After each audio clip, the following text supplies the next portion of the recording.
अंधभक्तों को लगता था मोदी जी मुसलमानों को पाकिस्तान भेज देंगे, लेकिन देखिए मुसलमानों के लिए मोदी जी ने क्या बोला।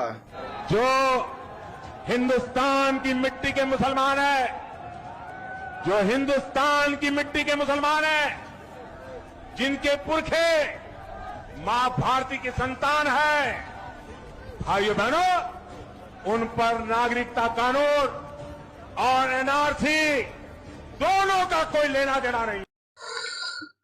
ಈಗ ನೀವು ನೋಡ್ಕೊಂಡು ಬಂದ್ರಲ್ಲ ಮಿಸ್ಟರ್ ಮುನ್ಸ್ವಾಮಿ ಅವರೇ, ನಿಮ್ಮ ಗಾಡ್ ಫಾದರ್ ಮತ್ತೆ ನಮ್ಮ ದೇಶದ ಪ್ರಧಾನ ಮಂತ್ರಿ ಮೋದಿ ಅವರು ಏನ್ ಹೇಳ್ತಾ ಇದ್ದಾರೆ, ಇಲ್ಲಿ ಹುಟ್ಟೋರು ಇಲ್ಲಿರೋರು ಇಲ್ಲಿಂದ ಯಾರೋ ಇಲ್ಲಿಂದ ಕಳಿಸಬಾರದು ಅಂತ ನಿಮ್ಮ ಪ್ರಧಾನ ಮಂತ್ರಿ ಹೇಳ್ತಾ ಇದಾರ ಮಾತು. ಮತ್ತೆ ನೀ ಯಾರೇ ಮುನ್ಸ್ವಾಮಿ, ನೀನ್ ಯಾರಪ್ಪ ಹೇಳಕ್ಕೆ ಮುಸಲ್ಮಾನರಿಗೆ ಪಾಕಿಸ್ತಾನ ಕಳಿಸ್ಬೇಕು, ಓಡಿಸ್ಬೇಕು ಇಲ್ಲಿಂದ ಅಂತ ಹೇಳಕ್ಕೆ ನೀನ್ ಯಾರೋ ಮುನ್ಸ್ವಾಮಿ?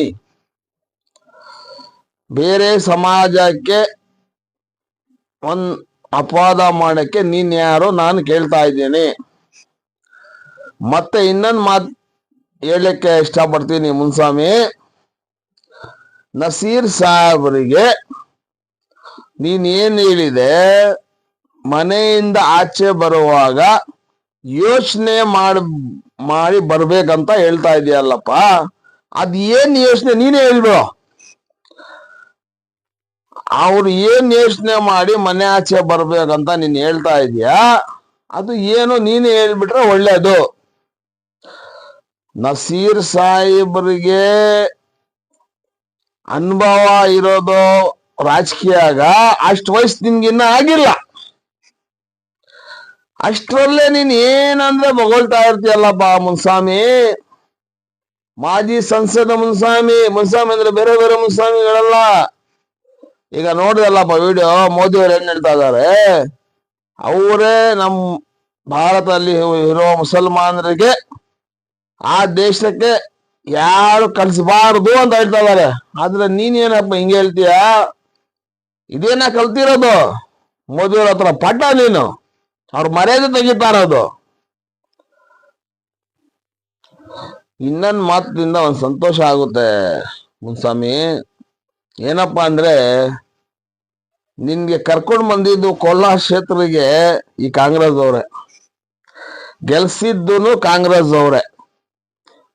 ಇವತ್ತು ಒಳ್ಳೆ ಬಹುಮಾನ ನೀನ್ ಕೊಡ್ತಾ ಇದೀಯ ಕಾಂಗ್ರೆಸ್ ಅವ್ರಿಗೆ. ಅಲ್ಲ,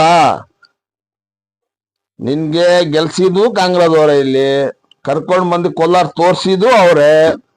ಇವತ್ತು ಅವ್ರಿಗೆ ಹಾಕೊಂಡು ಕುಮ್ತಾ ಇದೀಯ ಮುನ್ಸ್ವಾಮಿ. ಇದು ಒಳ್ಳೆ ಕೆಲ್ಸ. ನಿಯತ್ ಮುನ್ಸ್ವಾಮಿ ಯಾರಂದ್ರೆ ನಿಯತೋನ್ ಮುನ್ಸ್ವಾಮಿ. ನಾನು ಇನ್ನೊಂದು ಮಾತು ಹೇಳಕ್ಕೆ ಬಯಸ್ತೀನಿ. ರಿಕ್ವೆಸ್ಟ್ ನಮ್ಮ ಕರ್ನಾಟಕ ಸರ್ಕಾರಕ್ಕೆ ಮತ್ತೆ ನಮ್ಮ ಡಿಪಾರ್ಟ್ಮೆಂಟ್ ಅವ್ರಿಗೆ ರಿಕ್ವೆಸ್ಟ್ ಮಾಡ್ಕೊಂಡಿದ್ದೀನಿ ನಾನು, ಯಾರನ ಆಗ್ಲಿ ಆ ಪಾಪಿ ಪಾಕಿಸ್ತಾನ್ ಹೆಸರು ಬಾಯಿನಲ್ಲಿ ಬಂದ್ರೆ ಅವ್ರ ಮೇಲೆ FIR ಆಗ್ಬೇಕು, ಅವ್ರ ಮೇಲೆ ಕೇಸ್ ಮಾಡ್ಬೇಕು. ಇಂಥ ಒಂದು ಕಾನೂನು ತರ್ರಿ. ಯಾಕಂದ್ರೆ ಆವಾಗ ಬೊಗಳ್ತಾ ಇರ್ತಾರೆ, ಪಾಕಿಸ್ತಾನ್ ಕಳಿಸಿ, ಪಾಕಿಸ್ತಾನ್ ಮುಸಲ್ಮಾನ್ಗೆ ಕಳಿಸಿ ಅಂತ. ಯಾಕಂದ್ರೆ ಇವ್ರ ಮೈಯಲ್ಲಿ ಹರಿತಾ ಇರೋದಪ್ಪ ಪಾಕಿಸ್ತಾನ್ದು. ಈ ಮುನ್ಸ್ವಾಮಿ, CT ರವಿ, ಈ ಇನ್ನ ಯಾರ್ಯಾರು ಇದಾರಲ್ಲ ಈ ಚಿಲ್ರೆ ಬಲ್ರೆ, ಇವರೆಲ್ಲ ಏಜೆಂಟ್ಗಳು ಪಾಕಿಸ್ತಾನ್ಗೆ.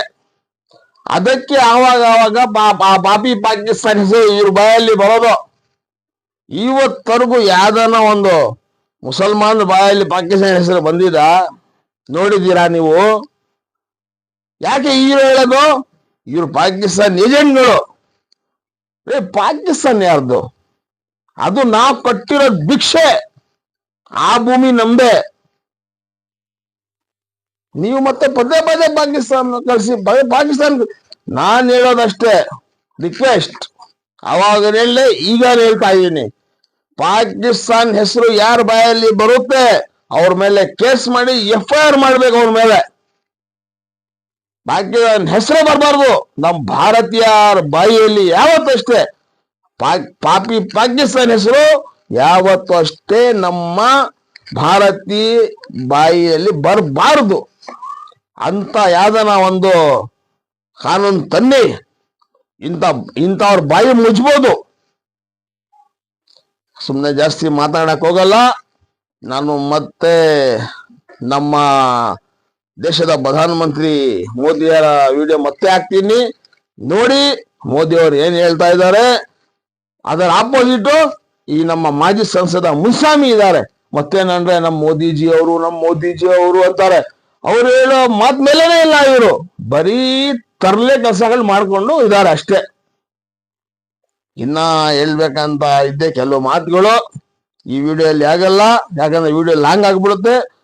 ಇಷ್ಟಲ್ಲಿ ನಾನು ಮುಗಿಸ್ತೀನಿ ಮಾತು ನೋಡಿ. ಮುಂದೆ ಈ ವಿಡಿಯೋಗ ಮೋದಿ ಅವ್ರು ಏನ್ ಹೇಳ್ತಾ ಇದ್ದಾರೆ. अंधभक्तों को लगता था मोदी जी मुसलमानों को पाकिस्तान भेज देंगे, लेकिन देखिए मुसलमानों के लिए मोदी जी ने क्या बोला। जो हिंदुस्तान की मिट्टी के मुसलमान है, जो हिंदुस्तान की मिट्टी के मुसलमान है, जिनके पुरखे मां भारती की संतान है, भाइयों बहनों, उन पर नागरिकता कानून और एनआरसी दोनों का कोई लेना देना नहीं।